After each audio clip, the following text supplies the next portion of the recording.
Yeah, ha ha ha, Shawty.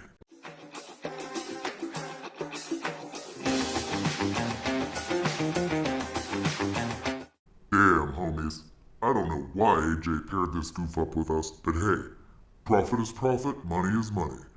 Now to finish out today's show, we're going to interview a guy who's a real scumbag, who likes to harass the homeless and spout classless bigotry when confronted about it by a friend of the show, Furry Potato. So begrudgingly accept VideoMattPresents to the show. Welcome to the Tussle, Matthew Duncan Wilson. Now you should know that a staple of the Tussle is that we invite the most controversial figures and ask the real, tough talk questions. I guess my first question to you is, what motivates you? What makes you the type of person that you are? Thank you for having me, PDCP. Give me a second. I need to light up some chronic. It's a big part of my life. However, though sadly with me being broke AF, I have to do some nasty things to buy my herbs, if you know what I mean. My Uber Eats salary only goes so far, and well, my wife is an expensive, demanding bitch. The rest of the money goes to buying my followers on TikTok. Buying your followers on the TikTok. I could see that. While that is an interesting take, I am looking for you to tell me what makes you tick, and what deep down mental state makes you harass the homeless and act like a complete bigot.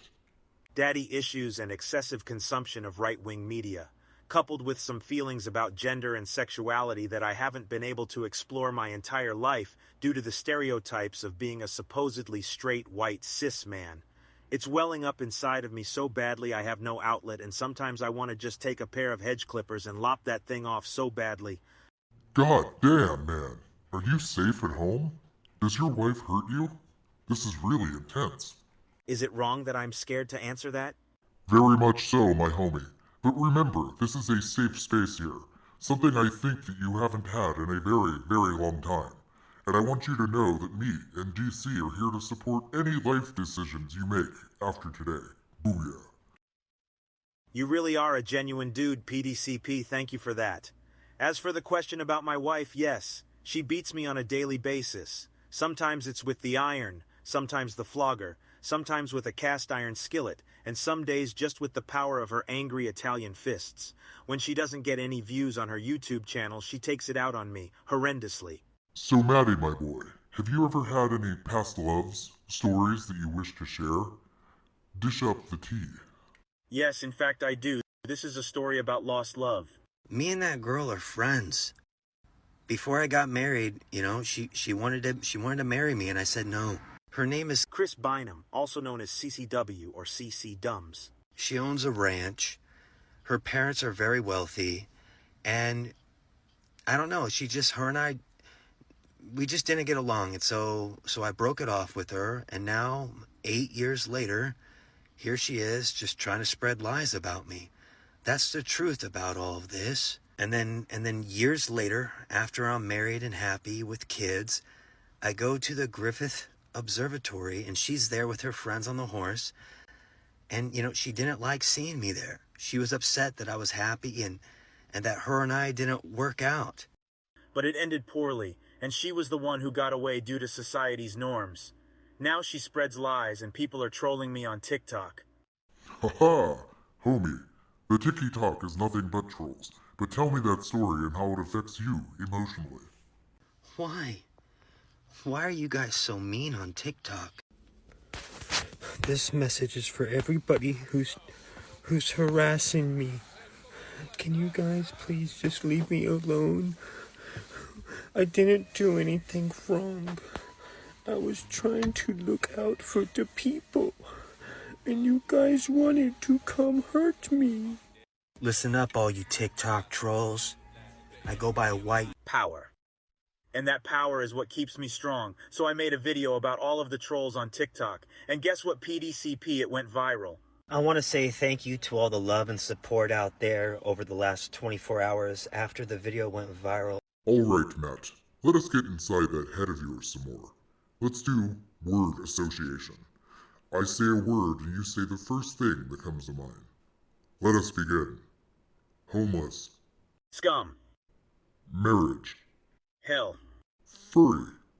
Yummy. Wife. Dateline LOL. Murder. Wife. Any upcoming appearances you'd like to plug? I'm going on the No Jumper podcast on Tuesday. Although everyone in my life is telling me that I should jump.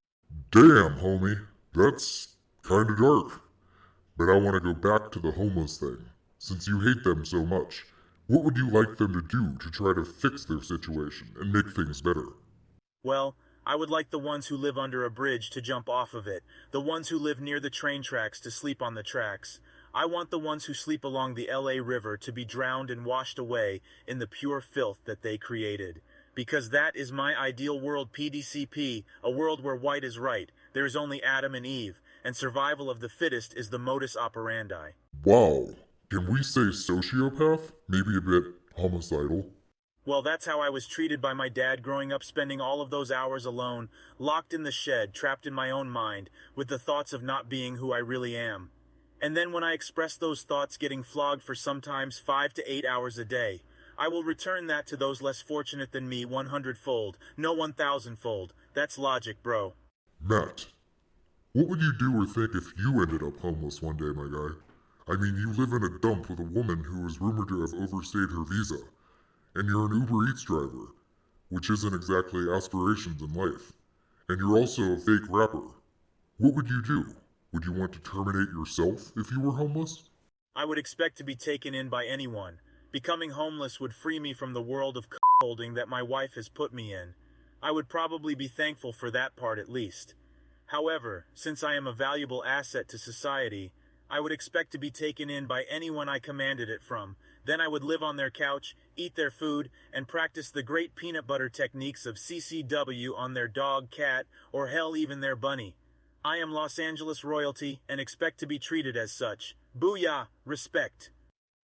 Whoa, whoa, whoa, homie. That is my line. Do it again and some dark stuff will happen to you. Don't make me get my Dybbuk box. Last time we opened that thing, GC over there paid a terrible price. To this day, I still have a taste for arugula, even though I don't know what that is. Shalom and booyah, wee! Let's do this. Yeah. They didn't mess with me. They cut off my dick and my balls. They didn't mess with me. They cut off my dick and my balls. They didn't mess with me. They cut off my dick and my balls. The rap comes later, homie. I know you have some stuff you want to cope with and get off of your chest. And I promise you, we will get to that. But let's stay on track here, my guy. So, my boy, I hear that you have a beef with friend of the show, Furry Potato. How does that make you feel? And tell me, what is the origin of that? All this negativity you're throwing is actually making Me firmly erect. Just like Furry Potato does. My God, I want to tap that so badly. Furry Potato yummy. So basically, I was going around town destroying homeless camps and bullying them for being in that situation, because I'm that hardcore like that. And then Furry D Street and Ice Cold came after me on social media, and I don't know why. Then they came to my house and served me with court papers which I burned up. Smart thinking right there. If they are burned, it doesn't exist. I want to say to Furry D Street and Ice Cold, Thank you guys again very much. this is probably the most attention I've had in years, and I really need it, man. I thrive on it. So, Matt, since your wife basically has you at her mercy, hold if you will. Is any of it kinky, my boy? Can you tell me some if it is? I'd love to hear about it. Booyah. Well, my wife makes the rules, and she says, No loitering, smoking, soliciting, skateboards, rapping. rollerblades? What is this, the 1990s? Rollerblades? How in the hell do you use those in the bedroom, homie? I mean, I have some ideas, and I've seen some really hardcore stuff, but I imagine there would be severe balance issues at a minimum. Hey GC, what do you think of rollerblades for El Coito? I've already tried it. I wouldn't recommend it. Whoa. That's, surprising. So Matt, have you seen anyone use rollerblades? For that? I've been in LA for 8 years. I have not seen One person riding around on rollerblades while having sex, but man, I would be jealous if I did. The jealousy is so intense, sometimes I just want to pop it out in the middle of a Planned Parenthood and just go kablamo on everyone in there. But alas, I'm stuck with my wife. However, when you bring up rollerblades, and that makes me sad. I bet you didn't know that I used to be a rollerblading champion. I used to be known as Noisy White Skates. Noisy white skates? Huh? Okay. I bet that worked out for you. So any other things you've done, seen, or would like to do in the bedroom with your wife? We're more likely to see somebody on a hoverboard. Speaking of hoverboards and other things that were big in the 80s, Michael J. Fox is getting more shaking than I am in the bedroom. At least you're honest. GC over there is probably getting more than you. Ha ha ha! Yes, I am. Wee. Matt, my guy. Time for the big real talk question here. The money. How do you get paid? Do you have any money-making schemes that we could borrow from you? Me? No, just Uber Eats. I haven't aspired for much. Plus, it's free food when they don't tip, or I am just in a bad mood. My friend, however, makes a lot of money, but he's mad at me for being a weak waste of life. So the last time we talked, I was like, Yeah, you're getting paid, bro. you know what, man? The LA County coroner really ticks me off. This guy's mad at me, he's getting paid. He's getting paid to pick up bodies. But we all know what he's really doing with them, and that Russian necrophiliac sex trafficking ring. I don't get paid, bro. I don't get paid. That's the thing. I don't get paid for my videos. I'm not like these guys out here for clicks and views. I'm out here because every minute of every day, I feel like there is a girl deep inside of me yearning to come out, yearning to be free, that I am not who I pretend to be, and I'm in too deep to change that now. I'm scared PDCP. I'm scared of what my mind is doing to me. Well, Matt, it is 2023 after all, and being whatever you are inside, that's perfectly okay. Unless you live in Texas, Florida, and a slew of other fascist southern red states. But back on track, you seem to have a lot of daddy and wife issues. Is there anything you would like to confess? Do you cry during sex? Well, yeah, I do cry a lot while having sex when she actually lets me take off the cage. It was so nice before. It's really all those things that you pictured in the movies and pictures. It's not that now. It's nothing like that. It's the complete, actually, opposite of that, and it's very sad. I just want it to be like it was when Uncle Jimmy used to tickle me on the inside when I was 12. Those were the days. Speaking of the old days, if we're getting nostalgic here, where are you from originally, my boy? I was born in Mentone, Texas, one of the meanest towns out there. But when I was 9, we moved to Topeka, Kansas, where I became the biggest G in town. Or at least that's what Mom told me, but it was bad there. There was Drug use, people defecating on the sidewalks, gang affiliation, organized crime, violence. They say Wild West. It really is the Wild West. You haven't known terror until you've been out after 7:30 p.m. in Topeka. 785 represent. Well, that is all the time we have for this show. So on your way out, Matty boy, do you have any new quote-unquote music that you wish to plug?